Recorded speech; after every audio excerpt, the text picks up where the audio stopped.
Pan Am was the king of the skies. Then it crashed. Imagine sipping champagne at 30,000 feet, rubbing shoulders with celebrities, jetting to exotic destinations in pure luxury. How did the airline that invented glamour in the air end up bankrupt?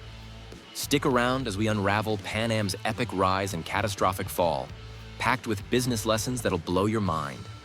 If you're hooked on airline failures or love a juicy business collapse story, smash that like button. Let's soar into it. Picture 1927. Aviation's a wild frontier. Planes are basically flying boats, and crossing oceans is a gamble. Enter Juan Trippe, a Yale-educated hustler with a vision. He starts Pan American World Airways as a tiny mail service between Key West, Florida and Havana, Cuba. But Tripp's no small-timer. He's got big dreams. He sweet-talks governments, locks in exclusive routes, and by the 1930s, Pan Am's flying across the Pacific with massive Clipper flying boats like the China Clipper. Think glamorous stops in places like Midway Island. Pan Am wasn't just flying people. They were selling adventure, prestige, and the American dream.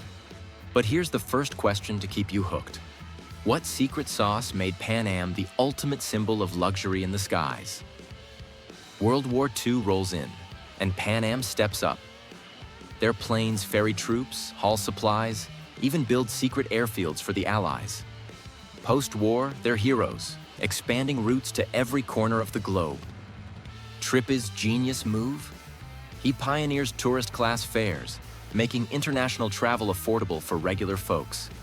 Suddenly, your average Joe could jet to Paris or Tokyo. And the luxury? Unreal. In 1958, Pan Am rolls out the Boeing 707, the first commercial jet to cross the Atlantic. Passengers feast on lobster, sip fine wines, and lounge in spacious seats. Flight attendants, called stewardesses then, were like Hollywood starlets, trained to charm. By the 1960s, Pan Am's the jet-set king. The Beatles land in America on a Pan Am flight in '64, sparking Beatlemania. Frank Sinatra, Elizabeth Taylor, they all flew Pan Am. The iconic Blue Globe logo screamed adventure, showing up in James Bond films and even Catch Me If You Can, with Leonardo DiCaprio posing as a Pan Am pilot. Then comes 1970, and Pan Am changes the game again with the Boeing 747 jumbo jet. Trippe personally pushed for this beast, which carried 400 passengers and had, get this, piano lounges upstairs. Actual pianos in the sky. Revenue hits $1 billion that year, a massive milestone. Pan Am's flying to 86 countries with 150 planes, pioneering tech like computerized reservations, and even helping NASA with missile tech. Trippe's secret weapon? Government-backed monopolies. As America's chosen instrument for international flights, Pan Am had exclusive routes, high fares, and guaranteed profits. Sounds like a dream, right? But here's the next open loop. What cracks were already forming in this high-flying empire, even at its peak? The 1970s brings storm clouds. Oil crises in '73 and '79 spike fuel prices, hammering Pan Am's long-haul routes. Their fleet? Aging and gas-guzzling compared to newer rivals. But the real gut punch? Deregulation. In 1978, President Carter signs the Airline Deregulation Act, shattering the old system. Suddenly, fares plummet and competition explodes.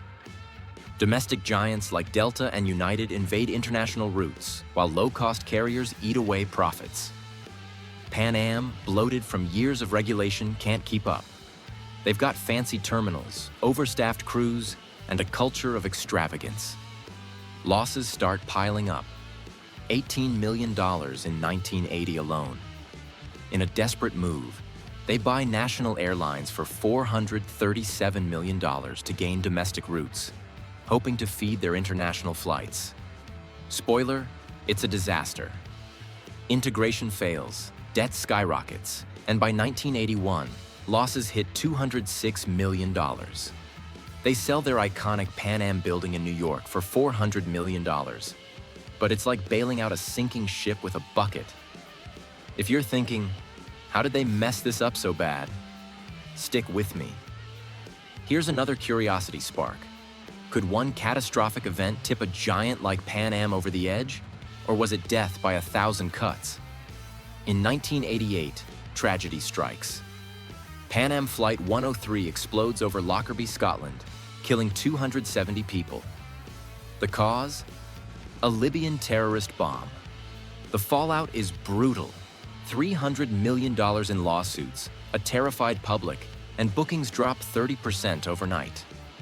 Pan Am's already on life support, and this is a near-fatal blow. CEO Thomas Plaskett tries to save the ship, cutting routes, laying off thousands, and selling Pacific routes to United for $750 million in 1985. It buys time, but debt tops $1 billion. The 1990 Gulf War spikes fuel prices again, and a recession guts travel demand.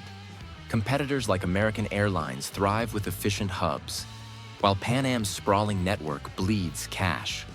Merger talks with Northwest and Delta collapse.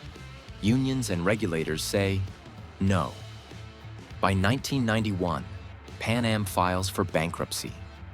They sell transatlantic routes to Delta for $310 million. But it's too late. On December 4th, 1991, their last flight, Clipper 436 from Barbados to Miami, lands. A 64-year legacy, gone. Let's break down the business lessons because this is gold for anyone hustling out there. First, adaptability is everything. Pan Am thrived in a regulated world but couldn't pivot when the rules changed. Lesson? Don't bank on protection. Build flexibility. Second, debt can choke you. The National Airlines deal was overpriced and poorly executed, piling on liabilities. Always scrutinize big bets. Third, external shocks, oil crises, terrorism, wars can hurt, but resilient companies diversify. Pan Am leaned too hard on international routes, leaving them vulnerable.